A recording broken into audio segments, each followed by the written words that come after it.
Sortie de secours. Comme toutes les semaines, on est avec Chiara. Bonjour Chiara. Bonjour Laetitia. Ici à l'Italie, on a fait déjà une semaine de déconfinement. Raconte-nous, ça ressemble à quoi le déconfinement?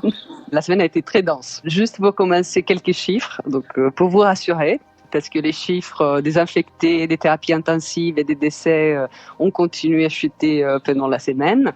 Et même, on a eu 7 régions qui ont enregistré un 0 décès cette semaine. Ça, c'est la bonne nouvelle. Après, comme je vous avais dit la semaine dernière, il y a un petit point à faire sur les règles qui ont été données sur le déconfinement. Si d'un côté, comme je vous avais dit, les règles ne changeaient pas trop par rapport à la phase 1, il y avait plein de zones d'interprétation. Donc le résultat, peut-être vous le verrez aussi la semaine du déconfinement qui commence pour vous.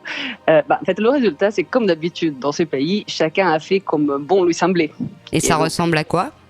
Et ça ressemble qu'en fait, il y a des gens qui sont pas sortis du tout parce qu'ils avaient la trouille. Il y en avait d'autres qui sont sortis complètement masqués comme des super-héros, ouais. De la tête aux pieds. Après, il y a eu ceux qui se sont promenés gentiment en famille ou en couple, voilà, vraiment dans les règles. Et puis, je dirais un bon 50% qui a réduit tout le quartier, organisé des repas avec les amis. Il y a eu des apéros sur les Navili à Milan qui ont fait beaucoup de polémiques. Donc, il y en a eu pour tous les goûts. Ce qui a incité ça, c'est aussi que les restos ont pu faire pas seulement du delivery, mais aussi du à emporter. Ouais. Et dans la catégorie qui pouvait ouvrir, il y avait aussi les bars. Faire des boissons à emporter, c'était l'idée ? Exactement. Ah ouais. Ouais. Donc tu vois qu'un repas, ça se commande à l'avance, on te donne un horaire pour aller le chercher. Donc ça fait pas beaucoup de gens qui attendent à l'extérieur. Par contre, des boissons à importer, tu les commandes pas. Simplement, tu te retrouves dans une rue ou dans une place. Avec 15 potes, bien évidemment.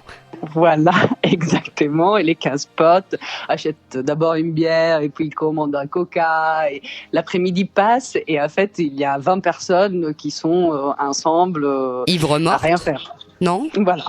Si. Et donc, tu as des queues de 50 personnes au bar à Morito du coin.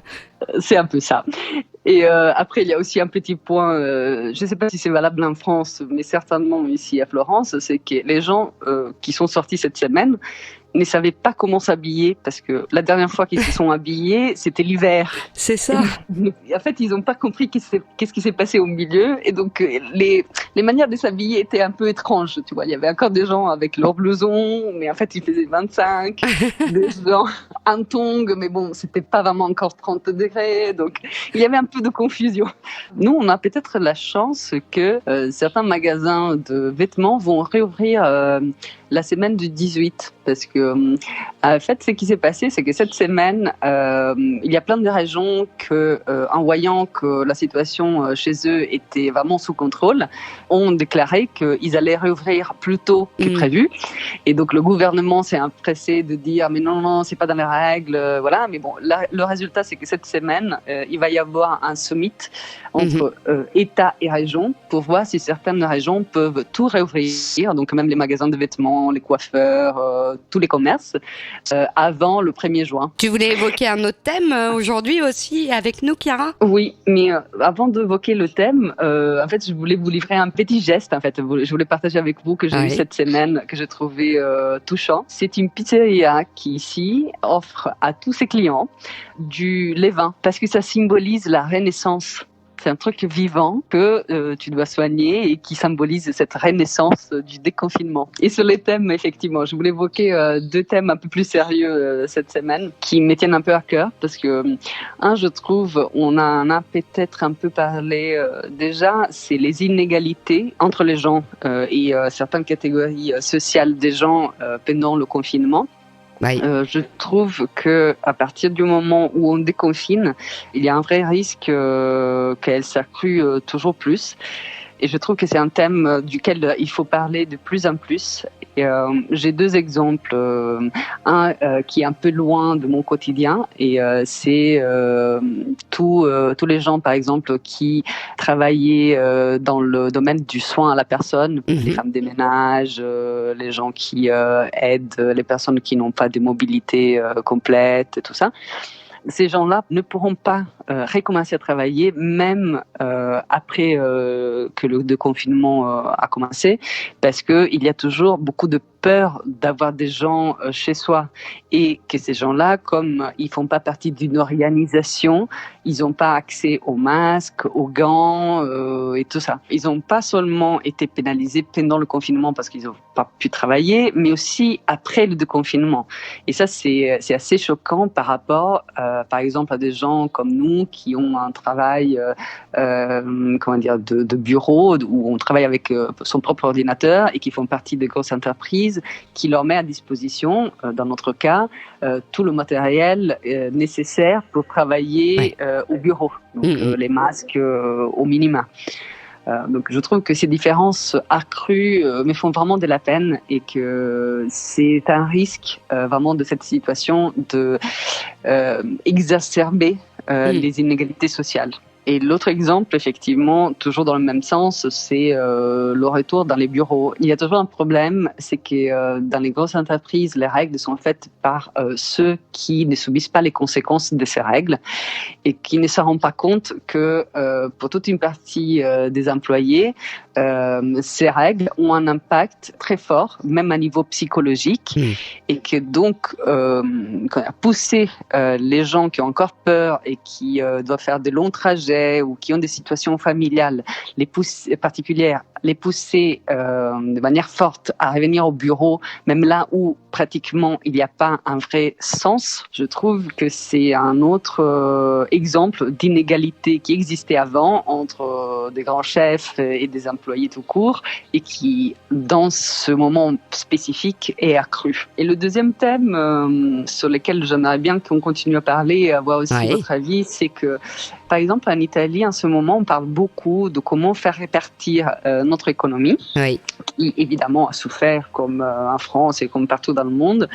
Mais alors, est-ce que, je t'interromps Chiara, mais est-ce qu'on veut la faire repartir comme elle était ou est-ce qu'on veut la faire repartir peut-être un peu différemment en Italie ? Écoute, ça dépend avec qui on parle. Je pense que la pensée la plus courante est celle de dire c'était un gros cauchemar et tout le monde va répartir sur le même ton qu'avant, sauf que ça va pas se faire d'aujourd'hui au lendemain, mais il faudra une période de transition. Mais en fait, avec la pensée que le monde de demain sera le même que le monde d'avant. Et après, il y a un pourcentage un peu plus restreint, à mon sens, qui pense que effectivement le monde aura changé d'une manière un peu plus consciente des problèmes sur l'environnement, sur les problèmes sociaux. Mais je trouve qu'au moins ici, ce n'est pas le parti prédominant. Les réflexions sociales, environnementales sont, à mon avis en France, réservées à un petit nombre. Je partage. C'est la même chose que je remarque ici. C'est comme vous le dites, un discours de privilégié. Oui, je pense. Et aussi, je pense que la masse a plutôt envie de reprendre sa vie d'avant, parce que il y a même une espèce de rage de dire on m'a volé une partie de mon existence, et donc j'ai encore plus envie de la croquer sans me faire trop de soucis.